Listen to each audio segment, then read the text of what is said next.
This is KTVO's Good Morning Heartland.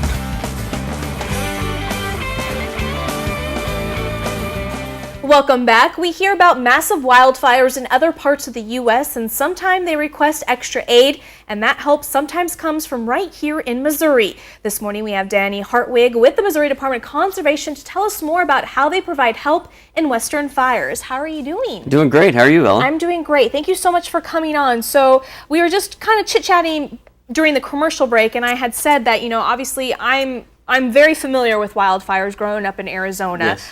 And I know that we also constantly ask for aid from other states, but I did not realize that the Missouri Department of Conservation provides that aid to other states. So kind of tell us more about the program. Yeah, well, statewide we have about 200 firefighters in our system that we call Red Card, which means they have the qualifications, they've passed the physical fitness requirements that are available to go out to western states, normally western states. Sometimes we've went east, sometimes we went north.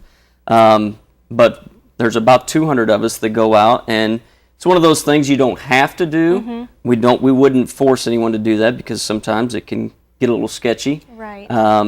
But there's some of us that sign up, and you end up getting called on a short notice to head out and provide assistance. So talk about those qualifications. What does somebody need in order to be a part of this group? Yeah, basically it requires some classroom training, several different steps through the classroom training. And then you also have to pass the physical fitness requirement, which includes carrying a pack weighing 45 pounds for 3 miles and doing that in 45 minutes. So that's just kind of the entry-level steps. All right. Now, so not only do you assist with the firefighting, but what else do you guys do while you're out there? Do you guys just make sure that they don't, jump lines and stuff like that? Yeah, absolutely. We could be doing anything from digging hand line to putting up sprinkler systems around old cabins. We could be, after a fire moves through, you still have to clean it up to make sure it doesn't reignite. We call it mopping up. And sometimes we get on that. Just a variety of things we might get to do there. Working with helicopters and heavy equipment, all kinds of things. Now, when you guys are sent out, do you guys go as a group, or is it sometimes like, oh, we only need 2 people? Who are the 2 people that want to volunteer? Yeah. How does that work? No, typically we go out as what we call a hand crew, a Type 2 initial attack hand crew. And we'll go out as a 20-member crew. And over the years, I've been able to move up, and so now I lead those crews going out. There are positions, because fire is just like any business, there are a lot of support positions. When you have 1,000 firefighters show up, you have to have somebody that's in charge of the food to feed them. And so there are some positions where individuals will go out by themselves to fill a very specific role. All right. Now, you keep saying that you've been doing this for many years. How long has the Missouri Department of Conservation have this group around and have been helping other states? Yeah, for a long time now. They've been going since back in the 70s. Wow. We've been sending crews out. Back in those days, we used to go on 21-day assignments, and that only includes the time that you're working on the fire. It doesn't count the travel out or the travel back.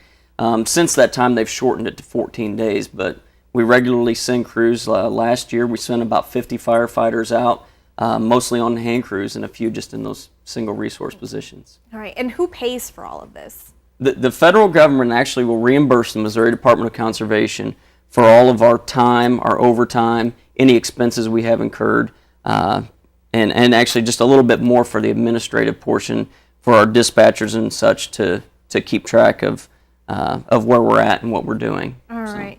So we have some equipment, and this is just your everyday basic equipment, and I picked up the bag. I wouldn't say carried it, but this is pretty much almost empty, and it's a good 15, 20 pounds. Now, pack all this back in, plus you said 3 quarts of water, if not more, and it's about 50 pounds that you're carrying, if not more. Yeah, it's probably about 35 to 40 pounds, every day. Then you're hiking up the mountain with that. So let's go over the equipment. What do we have here? Obviously, we have a helmet, and we have the protective clothing. But what is this? This is your actual shelter, right? I brought this one. This is an example of our shelter, and every firefighter out on these fires will carry this on their pack. This is where mine sits right in the bottom here, so you can easily grab it. And in a burn-over situation, which we hope we never have, this is the actual shelter that you will hide underneath of.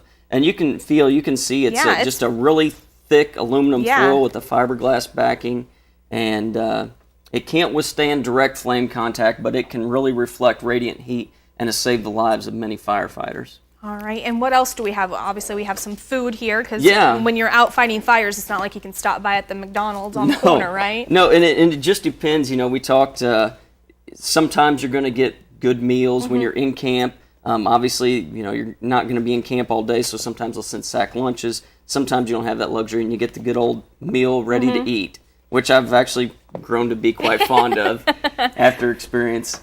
Just some different things, you know, our radios. This is really our lifeline when talking with our supervisors. Headlamps. That you wear on top of your helmets, Yes. right? Yeah. All sorts of flagging. I'll carry probably 4 or 5 different colors of Now, flagging. what are the different colors for? What do they stand for? Different things. These two here, the pink one, you can see on it says escape route. We always flag our way in and time our escape routes, so we know that if something bad happens, we can successfully get away from the fire and get everyone safe. This roll of flagging is killer tree flagging. If we have a large tree that's either on fire or unstable, a lot of times we'll cut those down, but if it's just too much risk that we would put our sawyers in, we will just flag the area off with the killer tree flagging. All right. Anything else you'd like to add? No, I'm just glad that you had me.